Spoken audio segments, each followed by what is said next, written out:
할렐루야. 명절에는 이렇게 하라라는 제목으로 오늘 말씀 전하도록 하겠습니다. 그 전에 오늘 출애굽기 20장 6절 한번 보시겠어요? 20장 6절. 네. 출애굽기 20장 6절 같이 읽어볼게요. 여러분의 복이, 여러분 가정에 복이 가득하기를 원하는 마음으로 함께 읽습니다. 시작. 나를 사랑하고 내 계명을 지키는 자에게는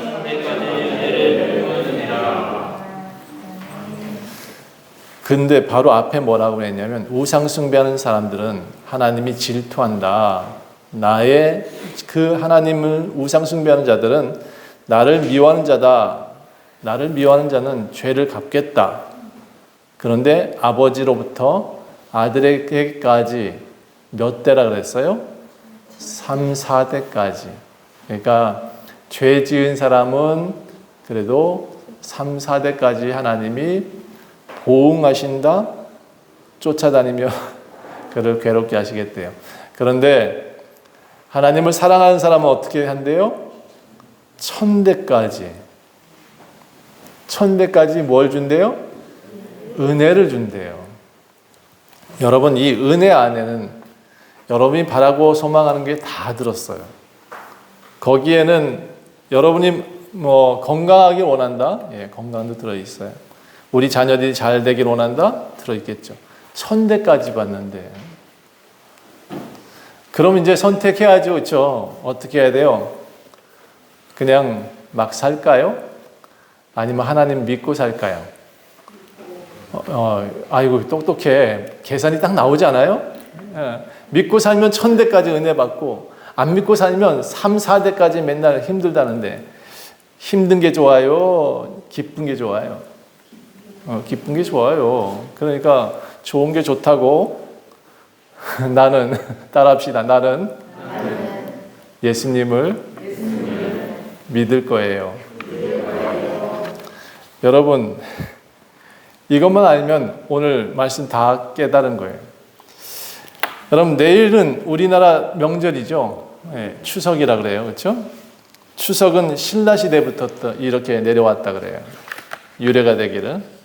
한가위라는 단어로 가래 이렇게 해서 여러 가지 내려왔던 이름 자체는 여러 가지지만 어쨌든 신라 시대부터 유래됐다. 이 추석이 뭘까요, 근데? 예. 곡식을 추수하기 전에 이제 풍년을 기원하는 제사를 지내기 위한 그런 절기와 비슷해요.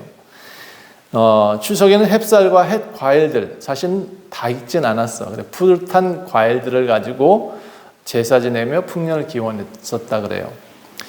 자, 미국에서는요, 우리나라와 비슷한 추석이 있어요. 뭐라 그러죠? 예, 땡스기빙. 예. 추수감사절. 추수감사절. 청교도들이 이제 미국에 건너와 가지고 하나님이 지켜주시고 이렇게 곡식을 이제 길렀는데 그 곡식을 거둬들일 때가 됐어요. 그래서 그걸 가지고 너무 감사하잖아요. 배 타고 넘어왔는데 거의 다 죽고 이제 남은 이들이 농사 져가지고 겨우 소출을 얻었는데 그걸 가지고 어떻게 했어요? 교회 짓고 그 사람들이 제일 먼저 하나님께 기도했어요. 그날을 기념해서 추수감사절을 만들었고 그게 지금 미국의 추수감사절 절기를 지키고 있는 절기도 아니죠. 사실 그날은 휴일인 것 같아요. 자, 그날은 사람들이 모여서 뭐 하냐면 가족들이 모여요. 가족들이 모이고 함께 칠면조 요리를 합니다. 예. 실제 칠면조 고기가 그렇게 맛은 없다고 하는데 아무튼 안 먹어봤어요, 저는. 먹어본 사람 나중에 한번 물어볼게요. 어떻게 맛있는지. 어쨌든 칠면조 고기를 먹었다라고 해요.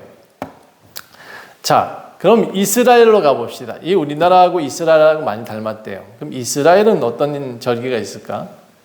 예, 이스라엘은 이 농사와 비슷한 절기를 3가지 지켜요. 하나는 첫 해라고 표현한 6월절의 무교절. 예. 두 번째는 맥추절. 예. 그 다음에 세 번째는 초막절. 무교절은 봄에 보리를 수확할 시점이라고 그래요. 그래서 감사하는 절기고 또 맥추절은 밀을 수확하게 되는 시점이라 그래요. 그래서 또 밀을 수확했으니까 감사하고. 그 다음에 이제 초막절이라고 하는데 또 다른 말로는 수장절이라고 해요. 수장이라는 것이 뭐냐면 창고에 거두어 들였다. 이거 한자어가 그래요. 수장이라서 뭔가 보관한다 이런 뜻입니다. 그래서 초막절, 수장절. 이 초막절에는 무엇 하냐면 이렇게 아파트에 살아도 집으로 이렇게 집을 지어서 7일간 거기서 자요. 왜 옛날에 그렇게 광야에서 노숙하면서 살았다 이것을 좀 경험해 보라고 이렇게 초막을 지어요. 그리고 굳이나 돈 많은 사람도 거기서 한 7일간 보내요. 이스라엘 사람들은 참 독특하죠? 네, 왜 그러냐면 옛날에 출애굽해서 광야를 움직여 갔던 그거를 기억하려고 초막절을 지켜요. 그게 초막절이 또 다른 말로 수장절이다. 이때는 뭐냐? 나머지 올리브라든지 이런 과실들을 창고에 들이는 날, 그래서 수장절입니다. 자, 아무튼 이스라엘은 3번의 농사절기를 지키고 있습니다. 자, 이렇게 이 이스라엘이 왜 농사절기를 이렇게 지켰냐 하면 이스라엘 땅은 천수문답이에요. 천수문답이 뭐예요? 비가 안 오면 절대로 농사가 안 되는 땅이에요. 아침에 이슬이 안 내리면 그 다음날 아침에 이슬이 안 내리면 낮에는 바짝 타버리는 나라예요. 그러니까 농사가 될 수가 없어요. 실제적으로 보면 하나님이 비를 내려주셔야 아침에 이슬을 내려주셔야 그나마 꽃을 피고 뭐가 나와. 자, 이런 날씨를 가지고 있어요. 하늘에서 그래서 이 성경에 보면 이른 비하고 늦은 비가 나오는데 이른 비가 내리고 늦은 비가 내리고 그래서 농사를 잘 지었다. 그래서 무교절, 맥추절, 초막절 이런 게 지은 거예요. 수장절. 자, 이게 모두 다 하나님 손에 있다는 겁니다. 따라합시다. 모든 것은 하나님의 손에 있다. 여러분 잘 되고 싶어요? 그럼 하나님께 맡기고 잘 살고 싶어요? 그럼 하나님께 나아가고 그렇게 하나님께 나아가는 삶이 왜 우리가 잘 될 수 있느냐? 우리가 능력이 있거나 뭐가 힘이 있거나 그래서 지혜가 있거나 솔직히 아니에요. 도찐 개찐 아닙니까? 그렇죠? 우리 박예숙 집사님이 이쁘잖아. 그렇죠? 근데 옆에 사람 봐봐요. 박미연 집사님 이쁘지 않아요? 도찐 개찐이네. 그렇지? 비슷해. 누구나 다 그렇게 생겼어요. 그래서 여러분 하나님이 함께하는 사람한테는 하나님이 복을 주신다. 성경은 그렇게 얘기하고 있어요. 이른 비와 늦은 비를 주신다. 그러니까 하나님한테 기도하는 자에게는 이른 비와 늦은 비를 주신다. 그래서 여러분 이스라엘은 하나님을 경외하고 잘 풍년이 될 때는 언제냐 그러면 하나님께 열심히 예배하고 하나님께 열심히 나아가고 하나님하고 부르짖을 때 하나님이 풍년을 주세요. 그리고 맨날 하나님을 등지고 에이 난 잘 살고 배 따쓰고 등 따쓰고 아 좋다 하나님한테 뭐하러 나가 이러는 사람 때가 있어. 이런 때를 뭐라면 이스라엘이 죄를 범했다라고 되어 있어요. 죄를 범했다. 그러니까 하나님을 자꾸 등지고 살면 죄를 범하는 거다. 자, 이 죄가 뭔지는 좀 이따 다시 또 얘기할게요. 제가 항상 죄가 뭔지를 항상 얘기하잖아요. 그렇죠? 하나님을 등지고 죄를 반복하게 되면 흉년이 들어요. 그러면 맨날 아우 하나님 이렇게 또 흉년이 들었네요 하면서 겨우 그런데 하나님은요 그들한테 곡식을 완전히 없애는 게 아니에요. 씨앗을 남겨도 다음에 꼭 심을 수 있는 만한 씨앗만 나게 만드셔요. 그래서 흉년이 들었다 해도 다음에 심을 씨앗은 꼭 주시고 먹을 건 그래도 좀 주시고 안 죽을 정도만 주시고 흉년을 내쳤다. 이스라엘 사람들은 항상 하나님 앞에 그래서 절기 때마다 제사를 드렸습니다. 이 절기를 지키라고 가르쳐 주신 것이 오늘 성경에 기록되어 있는데 이집트를 떠나서 지금 이 시점이 언제냐 그러면 광야 생활한 지 3개월 된 때예요. 그리고 3개월 된 때에 시내산 앞에 딱 앉았어요. 시내산이 높은 산인데 어쨌든 평야가 있어서 그곳에다 텐트를 치고 모세야 하나님이 그 시내산에서 내려오셔가지고 모세를 불러요. 그리고는 올라와 했어요. 그래서 모세가 열심히 올라갑니다. 그리고 그 시내산에서 하나님이 말씀을 주세요. 가장 대표적인 말씀이 뭐냐면 20장, 지금 여러분 보고 있는 뭐라고 되어 있어요? 20장 위에 소제목이 십계명. 네, 이 십계명이에요. 그래서 가장 중요한 십계명만 제가 여러분한테 설명드리고 이제 다음 주는 31장으로 넘어갈 거예요. 왜냐하면 20장부터 31장까지 그 사이의 모든 내용은 모세가 시내산에서 하나님께 받은 말씀이에요. 그러니까 내용상으로 보면 이 출애굽의 역사적인 시간적으로 보면 20장부터 31장까지는 모세가 시내산에 있었을 시간적인 부분이지만 이걸 그렇게 길게 표현하지 않아요. 40주 40년 40일밖에 안 돼요. 자, 다른 거 이제 31장 넘어가면 또다시 출애굽해서 40년 광야 생활하는 것이 나오지만 어쨌든 딱 기간이 그거예요.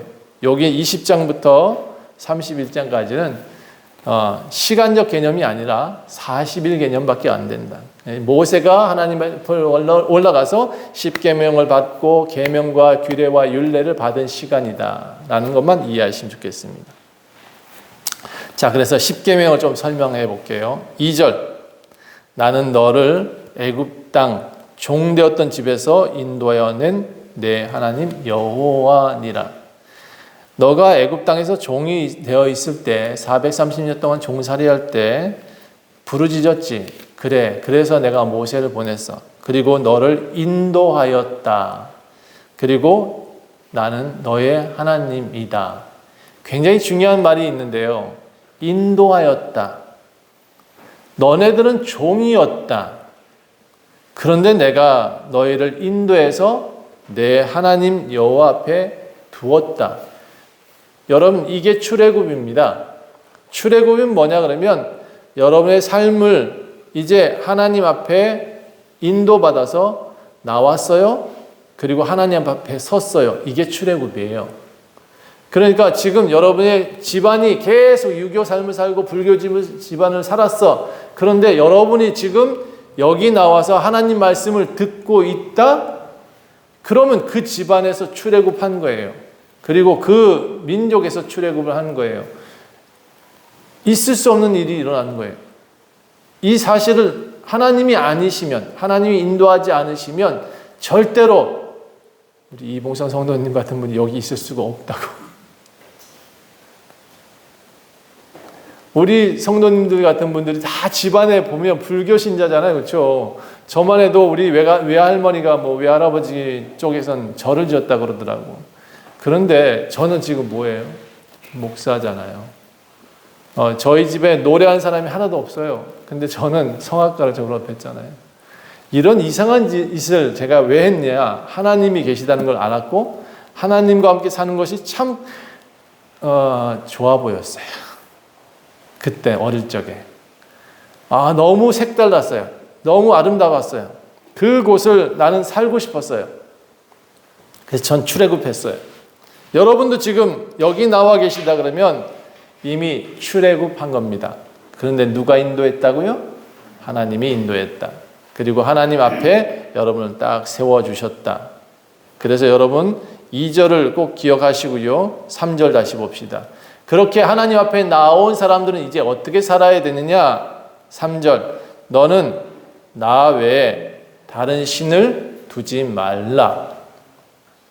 여러분, 출애굽했다는 얘기는 뭐냐면 이방의 종교와 결별했다는 얘기예요. 이방의 종살이하던 삶이 이제 아들의 삶으로 넘어갔다는 이야기예요. 그래서 너는 이제부터는 다른 신을 섬기지 말아라. 여러분이 이 다른 신을 섬기지 말라는 것은 분명히 기억해야 됩니다. 다른 여러 계명이 있겠지만 이 계명만큼은 반드시 기억하셔야 됩니다. 여기 나와 있는 이상, 여러분이 하나님 앞에 인도된 이상, 그 이후의 삶은 이제부터는 하나님이 붙들어 가십니다. 도망가고 싶어요? 하나님이 쫓아가실 거예요. 왜? 예수님 믿는다고 고백한 그 사람을 한 번도 하나님은 놓치지 않으세요. 어느 날 신나게 두들겨 맞거든 기억하세요. 하나님이 나를 자꾸 교회로 오라게 하고 하시는구나. 내가 교회 간다 그랬었지. 예수님 믿는다 그랬었지. 그런데 내가 지금 그렇게 안 믿으니 이렇게 또 아프구나. 그렇게 믿으면 딱 맞아요. 나 때 내가 이렇게 예수님한테 간다 그랬는데 내가 사업이 또 실패하네. 네, 그러면 하나님 앞에 간다고 약속한 그 하나님 약속을 하나님은 기억하고 쫓아다녔다고. 그러니까 반드시 기억하세요. 하나님은 여러분을 끝까지 붙들고 이 교회로 다시 인도하실 겁니다. 하나님 나라로 인도하실 겁니다. 왜? 내 자녀고 내 백성이고 내 사람이니까. 내 사람 놓친 사람은 바보 아니에요? 사람도 바보인데 하나님은 절대로 안 놓치죠. 앞으로 여러분은 콕 꼈어. 귀가 이제 확 꼈어. 이제 앞으로 절대로 어디 갈 수가 없어요. 하나님은 반드시 여러분을 찾으십니다. 자, 그래서 여러분한테 부탁해요. 다른 신을 섬기지 말아라. 그렇게 교회에 나왔는데 예수님하고 부르짖더니 어느 날 갑자기 쪼르르르 얘 친구야 무당집에 가자 그러면 쪼르르르 똑똑한 이렇게 어리석은 사람 진짜 많다니까요. 교회 다니는 사람 중에 저 어느 교회 장로는 그렇게 하고 있더라고. 참. 그래서 제가 그런 사람들 보면 당신의 신은 누구요? 라고 묻지요. 여러분 하나님을 믿어야 됩니다. 하나님이 우리한테 좋은 거 주시는 분임을 믿어야 됩니다. 그러니까 다른 신한테 가지 마세요. 예, 어쨌든 지금 하나님이 이렇게 당신을 설명합니다.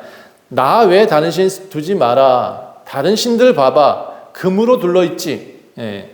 세상에 어떤 봉황이 나타났다고 막 그러잖아요. 그렇게 말한다 할지라도 여러분 그를 숭배하면 안 돼요. 예, 요즘 UFO 나타났다 많이 하잖아요. 예, 그렇다고 할지라도 UFO를 숭배하면 안 돼요. UFO 나타날 수 있겠지. 저는 그런 생각도 해봐요. 지구도 지으셨는데 우주라고 안 지으셨을까? 그래서 저 끝에 어떤 존재가 또 우리와 같은 존재가 하나님 만드셨겠지. 그럼 UFO 나타날 수 있겠네, 그렇지? 그래서 저는 거기도 분명히 우리 하나님이 주관하고 계실 것이다라고 믿습니다. 예, 그러니까 뭐가 나타났다고 해서 그걸 가지고 하나님 하고 부르지 말라고. 거기는 하나님이 아니고 진짜 하나님은 보이지 않는다. 예, 그거 꼭 기억하셔야 돼요. 자, 그래서 하늘에 있는 것이나 하나님이 이렇게 부탁해요. 하늘에 있는 것이나 땅에 있는 것이나 물속에 있는 것들은 어떤 모습을 보았다 할지라도 그것을 형상 만들지 마라. 고래가 엄청 크니까 그거 갖다 놓고 여기다 이거 하나님이야 이렇게 말하면 안 된다 이거예요. 그렇죠? 아주 우리 성함이 뭐였지? 집사님이 성함이 모르겠는데 기억이 또 안 나. 얼굴이 이뻐. 아주 잘생겼어. 오랜만에 보니까 너무 좋아서. 근데 부처같이 생겼네. 그렇다고 실제 스님들은 돌아가신 다음에 그대로 밀랍 씌워가지고 금 씌워가지고 불상 만든 것도 있더라고. 그런데 여러분 그렇게 한들 그 사람이 살아나요? 그 사람이 신이 돼요? 썩지도 못하고 평생을 그렇게 사는 사람, 모셔진 미라가 있더라고. 안타까운 미라를 봤어요, 제가. 자, 그런데 그렇게 되어 있다 할지라도 금으로 둘러싸거나 뭐가 나타났다 할지라도 그 산에서 아주 귀한 나무라 할지라도 무슨 아주 신기하게 생긴 바위라 할지라도 거기 갖다 절하지 말라는 거예요. 섬기지 말라는 거예요. 그렇게 절대로 여기 뭐라고 했냐면 절대로 절하지 말고 그것을 섬기지 마라. 따라합시다. 절대로 절하지 말고 섬기지 말라. 예, 추석 때 지나고 나면 이제 길잖아요, 시간이. 뭐예요? 산에 올라가겠지, 그렇죠? 들을 또 걷겠지. 원주천도 걷겠죠. 근데 산에 올라가 보세요. 나무 하나가 참 신기하지 않아요? 어메, 저 나무 봐라. 저게 왜 저렇게 꼬였다냐? 내 인생을 풀어주면 좋겠다. 가서 거기도 손 만지고 비나이다. 이러면 이제 하나님이 너 이리 와. 이럴 거예요. 이제 여기 왔던 사람들은 너 이리 와. 그 다음에 이제 밥을 굶기든지 아니면 다리를 본지르든지 아마 하나님이 그렇게 하실 수도 있다. 이건 왜 그렇게 하실까요? 내 자식은 절대로 사단한테 빼앗기지 않겠다고 하나님은 작정하셨거든요. 그러니까 하나님이 뭐라고 하냐면 나는 질투한다 이랬어요. 질투. 하나님이 조금 질투가 많아. 봅시다. 왜냐하면 내 하나님 여호와는 5절인가요? 네, 20장 5절. 그것들에 절하지 마라. 왜? 내 하나님 여호와는 질투하는 하나님인즉 나를 미워하는 자의 죄를 갚아주겠어. 어떻게? 아버지로부터 아들에게까지 3, 4대까지. 그러니까 내가 잘못하면 누가 피해를 봐요? 내가 잘못하면 자식도 피해를 본다. 그럼 내가 잘하면 1000대까지 은혜를 받는다 그랬으니까 내가 잘하면 누가 득을 본다? 1000대까지 내 자식부터 득을 본다. 여러분 자식이 우상이잖아요. 솔직히 말해봐. 그렇죠? 자식이 우상 아니에요? 그 자식이 아니면 내가 하나님께 기도하겠어요? 자식이 아니면 내가 열심히 살겠어요? 이거 자식 때문에 산다. 맞는 말이거든요. 그러면 자식을 위해서 제일 잘해야 될 게 뭐냐? 하나님을 섬기라. 하나님을 섬기면 1000대까지 은혜를 받는다. 하나님을 섬기면 내 자식부터 잘 된다고요. 그런데 그걸 잘 안 해. 안 보인다고. 안 보이니까 그를 더 믿고 그를 따르라고 하는 거예요. 그래서 성경이 있고, 그래서 목사님이 있고, 그래서 여러분한테 설득하잖아요. 계속 당신이 하나님을 믿으면 당신의 아들들이 잘 된대. 1000대까지. 아들만 잘 되는 게 아니라 손자도 잘 되는데 1000대까지 여러분이 한 사람 믿으면 집안이 살아요. 따라합시다. 내가 예수님을 믿으면 1000대가 행복하다. 1000대를 행복하게 하실 분들 여기 다 모인 줄 믿습니다. 자, 우상숭배라면 하나님께서 여러분의 자녀들 3, 4대까지는 죄를 물으신다. 그러니까 여러분 우상숭배하게 되면 당장에 지금 여러분의 다리 몽둥이 부러지는 건 괜찮아. 아들 다리 몽둥이 부러지면 어떻게 되겠어? 맨날 울겠지. 그거 봐요. 그러니까 그러지 말고 아예 우상 끊어요. 예? 부탁드릴게요. 여러분 우상 숭배는 혼자만의 문제가 아니고 자녀들까지 영향을 준다. 1000대까지 은혜 받게 하려면 여러분이 먼저 예수를 믿어라. 그러면 하나님은 여러분한테 아주 화끈하게 축복을 주신대요. 1000대까지. 자, 하나님을 경외하면 제가 그래서 이렇게 썼어요. 로또보다 낫다. 하나님을 경외하면 로또보다 복을 더 받는다. 지금 번 돈이 3, 4대까지 가는 경우가 별로 많지 않습니다. 저 경주에 보면 최 씨라고 있어요. 경주 최 씨 아주 유명한데 이분들이 조선족 말부터 아주 돈이 되게 많은 부자였어요. 그런데 그걸 가지고 독립자금을 썼다 그러잖아요. 그걸 가지고 영남대학교를 세웠다 그러잖아요. 돈 다 써버리고 지금 아무도 없어. 최 씨 일가에 지금 돈 있다는 사람 못 봤어요. 그런데 그들의 이름이 남아있더라고. 왜 남아있냐? 그들은 지금 너무너무 훌륭한 일을 했다는 거예요. 나라를 살렸고 그 사람 돈으로 비행기를 샀고 총알을 샀고 그 사람 돈으로 우리나라에 지금 대학교를 지었고 그렇게 했기 때문에 지금도 3대까지 돈은 없지만 지금도 그 명예는 사람들 앞에서 입에 오르고 있더라. 예, 경주 가면 최 씨의 그 업적들을 찾아볼 수 있다고 합니다. 자, 네 번째 계명을 보세요. 네 번째. 너는 내 하나님 여호와의 이름을 망령되게 부르지 말아라. 여호와의 이름 망령되게 부르는 자를 죄 없다 하지 아니하리라. 망령되이 부르는 것도 죄다.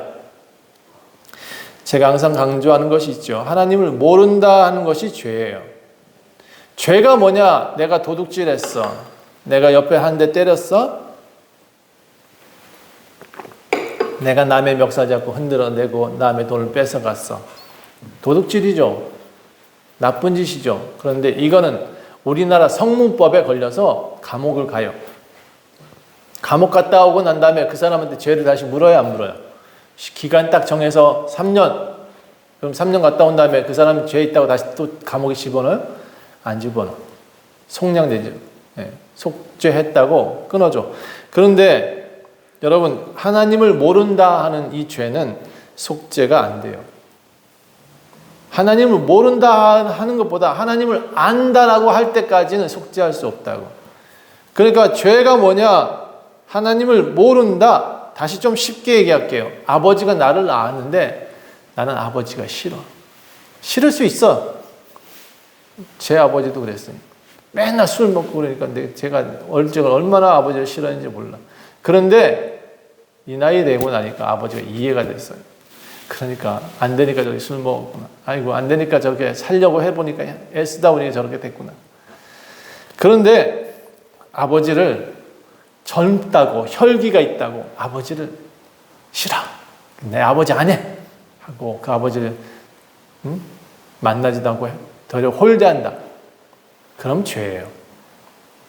다시 말해서 하나님이 우리를 모두 다 만드시고 낳으시고 존재케 하셨어. 그런데 하나님을 뭐라 그래요? 나의 하나님이 아니야. 신도 아니야. 그는 아무것도 아니야 라고 말하는 그 사람이 죄인이라고. 그러니까 우리가 죄라는 이 단어가 예수님이 오셔서 우리한테 무엇을 해주셨나? 하나님과 우리의 관계를 회복하게 하셨습니다. 십자가에 달려 죽으시고 부활하신 그 이유가 뭐냐? 우리 죄를 사하시기 위해 오셨다라고 했는데 그 사하신 죄가 뭐냐? 원죄라고 표현하죠, 우리는. 원죄가 뭐냐 그러면 하나님과 우리의 죄, 우리의 관계가 단절된 것을 하나로 이제 회복하셨다. 그래서 죄가 없다라고 말한 겁니다. 우리의 인간의 모든 죄는 육신이 짓는 죄의 일부분, 그것은 죄라고 표현할 수 있습니다. 그러나 가장 큰 죄가 해결되지 않으면 절대 천국 못 갑니다. 예, 도둑질해도 천국 갑니다. 설령 사람 죽였다 할지라도 천국 갈 수 있습니다. 그런데 천국 못 가는 이유가 뭐냐? 하나님을 안 믿으면 천국 못 간대. 그래서 이 관계를 좀 이해를 하셔야 됩니다. 죄에 큰 죄, 작은 죄가 있으니 소소한 죄들은 하나님이 용서할 수 있지만 이 큰 죄를 하나님은 해결할 수 있는 방법은 예수 믿겠다라고 말하는 것 외에는 방법이 없다는 겁니다. 그 믿는 삶을 사는 것밖에는 방법이 없대. 자, 그래서 모든 인류가 하나님 앞에 나와야 한다. 하나님 앞에 나와야 이 죄를 해결할 수 있다. 이 당연한 이치인데 하나님 아버지라고 불러야 되는데 아버지라고 안 부르는 거, 이게 죄다. 여러분, 스스로 나는 인간이 아니야 라고 말한다고 하는 이 부정함이 나를 인간답지 못하게 만들어요. 나는 스스로 나는 어떤 사람이 이제 영화 보니까 난 도끼야. 나는 마귀야. 난 스스로 얘기를 하더라고. 그런 사람은 마귀예요. 그 사람은 도깨비예요. 스스로 그렇게 표현하면 나는 인간이 아니야. 나는 인간이야 라고 말하는 그 순간 나는 사람이라는 뜻이거든요. 사람은 하나님을 안다라는 거예요. 하나님을 아는 사람을 사람이라 그러지 하나님을 알지 못하는 사람은 사람이라 표현하면 안 돼. 이거 또 집에 이 얘기가 바깥으로 나가면 큰일 날 수도 있겠다. 안 믿는 사람들이 막 달려와가지고 나는 그럼 사람이 아니란 말이야 이렇게 나올 수도 있겠다. 그런데 제가 보니 스스로 하나님을 부정하는 사람은 절대 사람처럼 살 수가 없어요. 예. 성경은 하나님을 아는 것을 영생이라고 표현해요. 하나님을 아는 것을 영생이라고 표현해요. 예수 그리스도를 아는 것이, 영생은 참 하나님과 예수 그리스도를 아는 것이다. 아는 것이 영생이래요. 그래서 하나님을 인정하고 그분을 경외하고 따라가는 삶을 사는 사람, 그 사람이 정상인이고 그 사람이 사람답다라고 말하는 거예요. 사람은 하나님을 안다. 그러니까 우리가 믿는다라고 말하는 것은 가장 먼저 하나님을 알아야 되는 것이고 그 하나님을 신뢰하는 것이 두 번째고 세 번째는 하나님을 따라가면서 살아가는 삶, 그게 믿음이에요. 8절 보면 안식일을 기억해서 그렇게 하나님을 따라가는 삶은 안식일을 지키겠죠. 8절 봅시다. 안식일을 기억하여 거룩하게 지키라. 이 안식일은 전제가 하나 있어요. 안식일을 뺀 6날, 6일은 어떻게 하라고 해야 되냐면 열심히 살아라. 열심히 살자. 왜? 힘써 내 모든 일을 행할 것이나 일곱째 날은 내 하나님이 안식하셨다. 하나님도 쉬었대요. 그러면 너네도 쉬어라 이렇게. 그런데 그냥 단순히 쉬라고 한 게 아니에요. 그날을 거룩하게 하였다. 그러니까 거룩하게 될 사람들은 그날 함께 거룩해지자 이렇게 말씀하시고 계신 거예요. 거룩하게 살고 싶으면 예배일을 지켜라 이러는 거예요. 복된 삶을 살고 싶으면 예배일을 지켜라. 여러분 우리가 열심히 살아야 돼요. 그런데 하루만큼은 하나님과 함께 복되게 삽시다. 거룩하게 삽시다. 하루만큼은 이런 쉼은 당연히 있어야 된다는 거예요. 하나님과 함께 해야 될 쉼. 그게 안식이라고 표현하고 있어요. 자, 이 안식이 히브리서는 뭐라고 표현하고 있냐면 영원히 하나님과 함께 쉬는 삶을 안식이라고 표현해요. 영원히 하나님과 사는 삶이 뭐냐면 육체는 죽었다 이거예요. 내 영혼은 하나님께 간다는 거예요. 그걸 안식이라고 표현했어요. 그럼 지금 일주일 내내 세상에서 열심히 살았어. 하루는 하나님과 함께 쉬라는 거예요.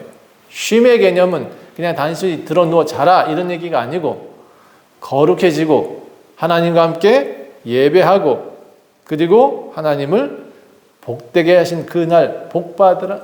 이게 기복신앙 될지도 모르겠는데 복이라는 개념을 그렇게 돈으로만 다 생각하지 말아요. 예? 내가 복을 얘기했더니 머릿속에 돈이 막 돌아가죠. 안 돼. 그거 안 되고. 복이라는 개념은 돈이 아니에요.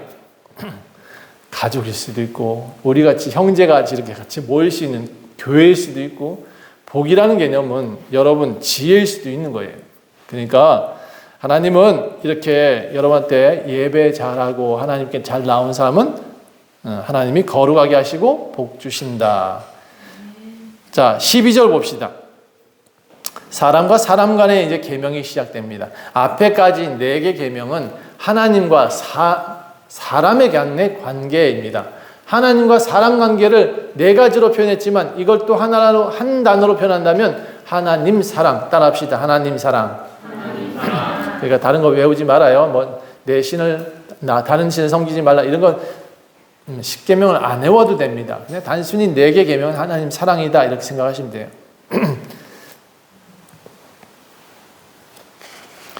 12절 보니까 5째 계명이 시작됩니다. 한번 우리 부모가 계시니까 같이 읽어볼까요? 시작. 내 부모를 공경하라. 그리하면 여호와가 내게 준 땅에서 내 생명이 길리라.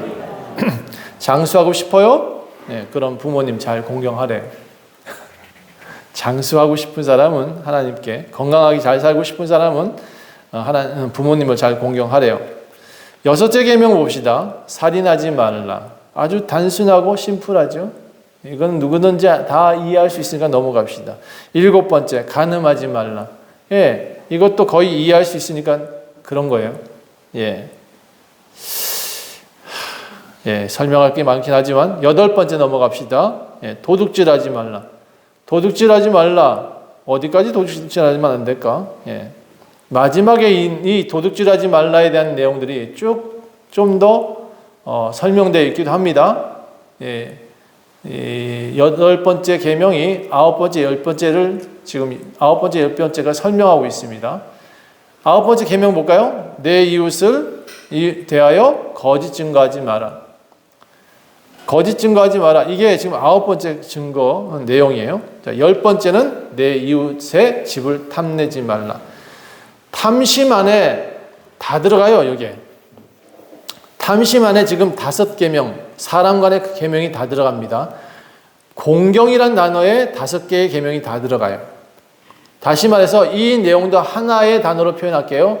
사람 사랑. 내 이웃을 내 몸같이 사랑하라. 사랑입니다. 그래서 예수님이 나중에 이 모든 내용들 가지고 계명들 다 그거 한 단어로 표현할게. 따라합시다. 사랑이다. 그 중에 제일은 사랑이다. 이렇게 표현했어요. 예수님이 그렇게 표현하시고 제자들도 그렇게 표현하게 만드셨습니다.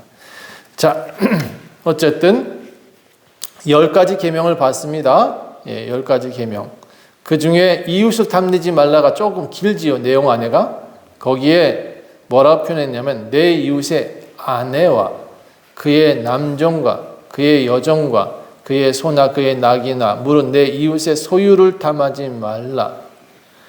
여성과 종과 그리고 그의 소와 낙이 이것을 왜 소유라고 표현했을까? 예, 그 당시는 모두 다 남자만 계수하고 여자는 소유물이었어요. 그러니까 10계명의 내용을 지금 적용시키면 돼요, 안 돼요? 안 돼요. 여성분들이 여기 많으신데 여성분들이 교회 와서도 계수를 안 하고 있다 그래봐. 교회 나가겠어요? 안 나가지.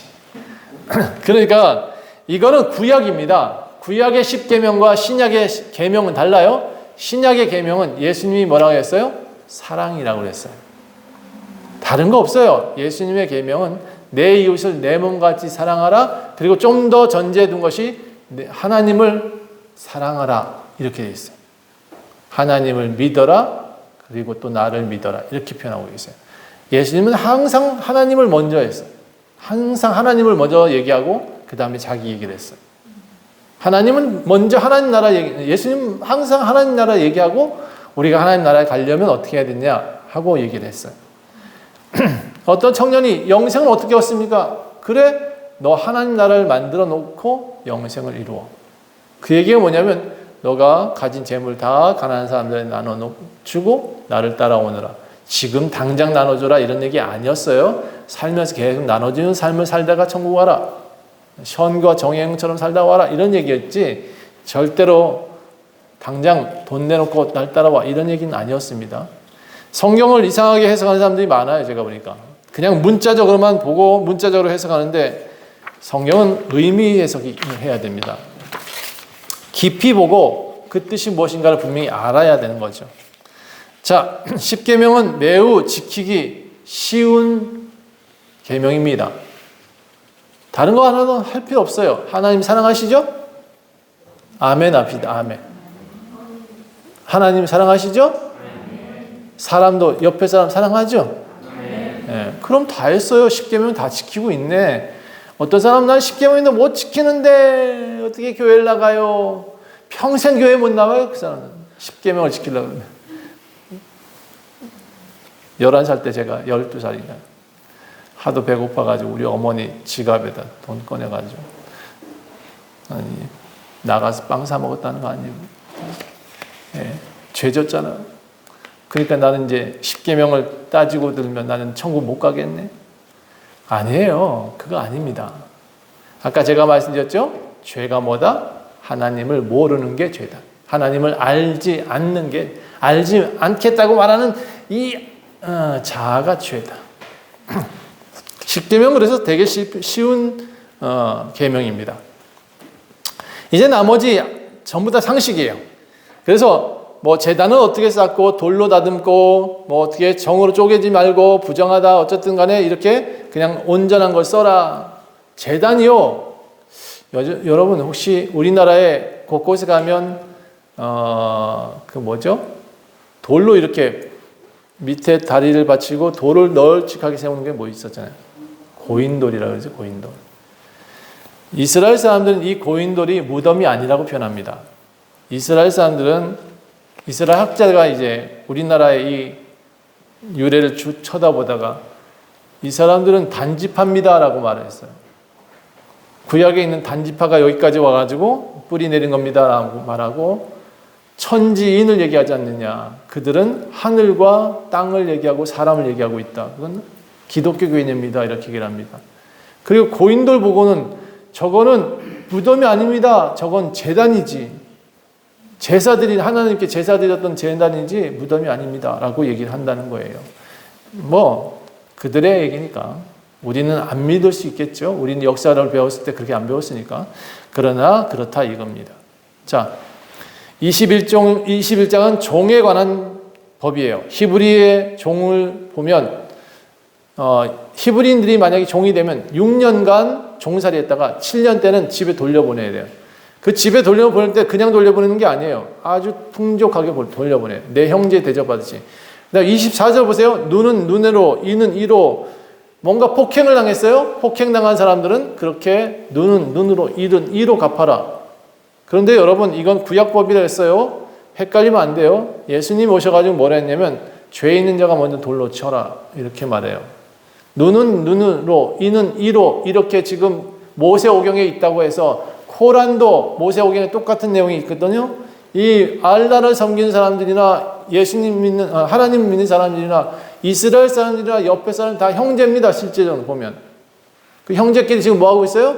코란 믿으니까 하나님 알라를 믿으니까 이스라엘은 뭐예요? 모세오경을 믿으니까 똑같은 성경이야. 둘이 눈에는 눈, 이에는 이 맨날 그러고 있어요. 미사일 쐈어? 내가 10배 돌려줄게. 이러고 있는 게 지금 형제들 싸움이에요. 바보들이야, 바보들. 네. 자, 어쨌든 간에 눈은 이 눈에는 이런 내용들은 사실 하나님을 모르기 전의 이야기지만 그래도 그때 당시에 이 법은 이 문자대로 하라라는 의미가 아니라고 저는 생각했어요. 성경 읽다 보니까 이거는 왜 이렇게 길게 설명했을까? 왜 상황 따라 다 설명했을까? 이건 경고의 메시지예요. 제가 교통법규를 잘 지킬까요? 제가? 잘 지키겠죠? 예, 비교적 잘 지켜요. 그런데 제 앞에서 노란불이 켜져서 제가 빨리 갔어요. 교통법규를 지킨 걸까요? 안 지킨 거예요? 가다가 빨간불이 됐어. 어떻게? 내 속력이 있어서 어쩔 수 없이 갔는데 빨간불이 됐네? 나 어떻게 해? 죄 졌네. 그쵸? 여러분, 이게 지금 문자 그대로 보게 되면 저는 죄인이 됩니다. 그래서 눈은 눈에도 이는 이로 그렇게 갚아지면 저는 그날 이 하나가 빠지든지 눈 하나가 빠져야 되는 그런 상황입니다. 여기는 지금 구약에 있는 십계명이나 모든 것들은 다 경고성 내용이다라는 것을 생각하셔야 돼요. 모세오경처럼 지금 이스라엘처럼 저 팔레스타인처럼 싸우면 안 돼요. 그걸 원하신 건 아니었다는 것을 좀 아셔야 돼요. 22장 배상 책임에 관한 내용입니다. 소 한 마리 도둑질해서 팔았다. 그러면 5마리로 갚아라. 그리고 양은 4배로 갚아라. 이런 내용입니다. 배상의 내용 어쨌든 상식이니까 넘어가고 23장 14절 보세요. 서론에서 말씀드렸던 절기가 나와요. 이걸 좀 해야 될 것 같아서 너는 매년 3번 내게 절기를 지켜라. 하나는 무교절, 하나는 유월절, 무교절에는 유월절, 그리고 하나는 칠칠절이라고는 맥주절. 예, 이 6월절 50일 뒤에 77절이라고 그랬어요. 그리고 이때는 밀을 수확하게 되는데 밀수확식이라고 맥추절이라고 말합니다. 자, 이후에 가을 절기인 수장절이 나옵니다. 예, 아까 말씀드렸죠? 곡식을 창고에 드린다 해서 수장입니다. 수장절. 이 절기를 통해서 하나님께서 우리에게 주신 아름다운 곡식들, 이게 우리에게 풍족하게 해주신 것에 감사드리는 제사를 꼭 드렸습니다. 명절에는 이렇게 하십시오. 오늘 제가 꼭 해야 될 말 마지막만 하고 넘겨야겠어요. 더 할 수가 없어서. 명절에는 이렇게 하십시오. 이 사람들이 이스라엘 명절 때는 항상 수장절이든 칠칠절이든 무교절이든 할 거 없이 다 집에 모였다. 따라합시다. 집에 모인다. 누가 모였을까요? 가족들이 다 모여서 뭐 했을까요? 함께 먹고 함께 나누었다.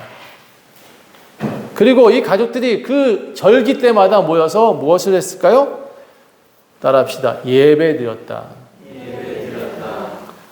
그러니까 우리나라의 명절은 추석 때 하늘에 제사 드리고 말지만 물론 먹기도 많이 먹었다. 같이 나눠 먹었으니까. 모두 다 먹기 위해서 그런다라고 옛날에 했었어요. 맞아요. 그런데 가장 중요한 게 빠졌어요. 먹고 끝나는 게 아니라 하나님을 기억하는 날이었어요. 이 날은 이 명절에 꼭 기억해야 될 것은 뭐냐면 우리도 지금 이제 명절 앞두고 있지만 꼭 기억해야 될 것은 가족들 다 불러 모아서 같은 자리에 앉는 거 굉장히 중요하고 그들을 먹이는 거 굉장히 중요해요. 그런데 더 중요한 게 하나 있어요. 그때 하나님을 얘기하고 하나님께서 우리에게 해주신 이야기를 해줘야 돼. 자녀들은 잘 몰라요. 지들이 혼자 큰 줄 안다니까? 너무 편하게 하나님을 믿는 저는 일대다 보니까 아브라함처럼 맨날 고생해가지고 일을 하면서 하나님을 섬기고 겨우겨우 이렇게 목회를 해나가는 경우가 생기는데 2, 3대 아이들이 목회할 때는 이상하게 성도들이 많아. 그거 참 부럽더라고요. 부러운데 물론 그들이 부럽진 않아. 솔직히 나는. 어쨌든 여러분 있으니까 너무 좋지만 여러분 제가 정말 한 가지 안타까운 거는 1대보다 2대가 하나님을 모를 때 더 안타까워. 1대보다 3대가 하나님을 모른다 할 때가 더 안타까워요. 왜? 그 사람들은 복을 다 준비했는데 받을 그릇을 내밀지 않는 사람과 똑같아요. 하나님은 복을 이만큼 준비해놨는데 제발 그릇 좀 들고 와 했는데 교회를 안 나와. 복 좀 줄게 하고 주일날 예배를 드리는데 복을 주려고 이렇게 들고 있는데 손을 안 내밀어. 이 세 번째 대 4대 5대 이렇게 갈수록 하나님을 모를 때는 그 사람 스스로 어디로 가요? 스스로 지옥 가요. 그러니까 무조건 다, 물론 또 그런 경우도 있어요. 그 아이를 붙들어 놓고 계속 두들겨 패셔가지고 겨우 집에 꿀려가지고 집에 들어오는 애도 있어. 예, 그런 경우가 되지 말고 그냥 따라해요. 그냥 아버지 따라, 어머니 따라 예수님 잘 믿자고. 그러면 돼요. 혹시 자녀가 먼저 믿었다. 그 엄마는 땡 잡았어. 왜냐하면 자녀가 먼저 믿었으니까. 어머니는 그냥 앉아서 하나님, 우리 딸이 먼저 나를 데려왔으니 얼마나 감사합니까? 이제 내가 먼저 일대가 되게 해주시옵소서 하고 그냥 앉아만 있으면 하나님 복을 주시는데. 예, 쉽죠? 어려워요? 그걸 이렇게 쉬운 걸 왜 안 하려고 그러지? 응? 다 만들어 놓고 다 상차려 놨는데 왜 안 하는 거예요, 도대체? 자, 하나님은 분명히 여러분한테 복을 주신대. 어떤 복을 주시냐? 23절 봅시다. 23장 24절 봅시다. 23장 24절. 너는 그들의 신을 경배하지 말며 섬기지 말라. 그들의 행위를 본받지 말고 그것들을 다 깨뜨리고 그들의 주상을 부숴라. 그렇게 하면 25절 보세요. 내 하나님 여호와를 섬겨라. 맞죠? 제가 좀 잘못 쓴 거 없죠? 네. 23장 25절. 네. 23장 25절. 내 하나님 여호와를 섬겨라. 그리하면 함께 읽읍시다. 여호와가 너희의 양식과 물에 복을 내리고 너희 중에서 병을 제하리니 계속 내 나라에 낙태가 한 자가 없고 임신하지 못한 자가 없을 것이라. 내가 너의 날수를 채우리라. 예, 그 뒤에도 전쟁에서 이기게 해주신다. 그리고 그들을 하나님께서 먼저 이기게 하시겠다. 그리고 땅이 황폐될 때 들짐번성에 널 해할까 하여 1년 안에는 그들을 내 앞에 쫓아내. 어쨌든 39절 보니까 내가 번성하여 그 땅을 기업으로 얻을 때까지 내가 그들을 내 앞에서 조금씩 쫓아내겠다. 이방인들 쫓아내겠다는 그런 얘기입니다. 어쨌든 그 땅에 가게 하겠다. 반드시 너희를 도우시겠다. 이런 얘기를 계속하고 있습니다. 여러분, 하나님을 경외하면 여기는 뭐 낙태한 자가 없고 임신하지 못한 자가 없을 것이다. 뭐 너희 양식과 물에 복을 내리고 이렇게 되어 있는데 그냥 단순히 생각하면 돼요. 나부터 자녀까지 천대까지 은혜 받는다. 예. 그 은혜가 뭔지는 잘 모르겠어. 어떤 이가 잘 될지 잘 모르겠어. 다만 한 가지 분명합니다. 나보다 자식은 잘 살 거다. 예. 그거 꼭 믿으시면 됩니다. 여러분, 올해 추석은 지난해보다 더 행복하고 길 것 같아요. 그러니까 제가 행복한 이유는 다른 거 아니에요. 네. 우리 교회 이봉산 성도님 계시고 남궁 이승 권사님 오늘도 가족들 때문에 못 나오셨다 그랬죠? 박혜수 권사님도 계시고 집사님도 계시고 곽국순 권사님도 계시고 이순덕 집사님도 계시고 이렇게 우리 새로 오신 분들 제가 이름 쭉 나열해 드렸어요. 우리는 더욱 풍성한 한 해가 될 것 같아요. 올해 12월 첫째 주가 저희 입당 주년입니다. 네, 여기 들어온 설립 주년이에요. 그래서 11월 첫째 주가 우리는 추수감사절을 드려요. 왜냐하면 11월 셋째 주 드렸더니 너무 가까워가지고 행사를 연달아 치니까 힘들어.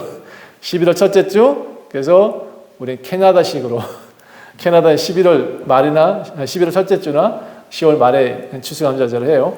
캐나다식으로 11월 첫째 주 하고 그 다음에 12월 첫째 주는 우리 설립주년으로 예배드려서 15주년 합니다. 자, 아무튼 여러분 우리와 함께 해주셔서 감사합니다. 여러분 예수님 믿고 평생 1000년 동안 천대까지 천년이 아니라 천대까지 은혜 받으시는 성도님 다 되시기를 간절히 축원합니다. 네, 기도하겠습니다.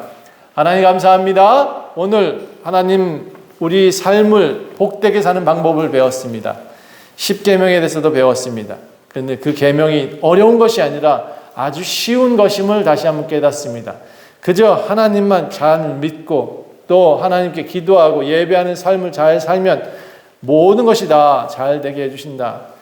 이 사실을 꼭 기억하고 우리 삶을 그렇게 하나님께 나아가는 삶을 살게 도와주시옵소서. 감사드리며 예수 그리스도의 이름으로 간절히 기도합니다. 아멘. 찬송가